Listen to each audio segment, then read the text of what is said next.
Sabi mo meron ka 3 milyon. Bakit ito lang? Wala pa to sa kalahati ng hinihingi ko.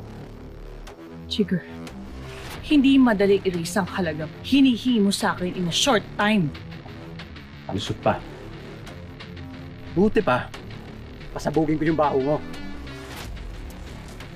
Na ikaw ang nag-frame up sa asawa mo sa isang krimen ikaw mismo gumawa. Isang pindot lang dito. Boom! Ayoko magkasamaan tayo ng loob. Kaya nakipag-deal ako sa'yo ng maayos. Yan lang talagang perang kaya ko. Take it, so we can live in peace. Live in peace? Ibigay mo ng buo yung pera ko kung ayaw mo mag-rest in peace. Ano? Ilalabas mo ba yung pera ko? O ubusin ko bala nito sa'yo? Ano? Tutulala ka na lang ba? O kikilos ka para buuin mo yung kulang mo? Yung mga mayayaman, kaya nyo kung sino kayo? Makapanlait kayo?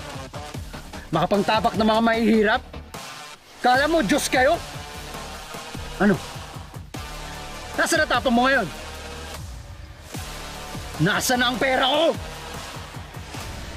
Kung anong ibigay ko sa'yo, makontento ka. Huwag mo kong didiktahan! Aba! Ah! Oh my God! Oh my God! Oh my God!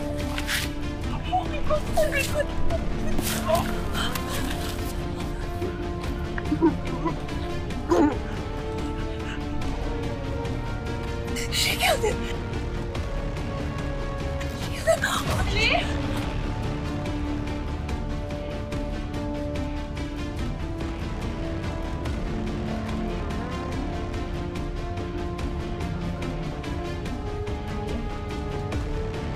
Ngayong kilala ko na what kind of mother I really have, takot na ako ngayon manalamin, knowing na siya ang reflection ng future ko.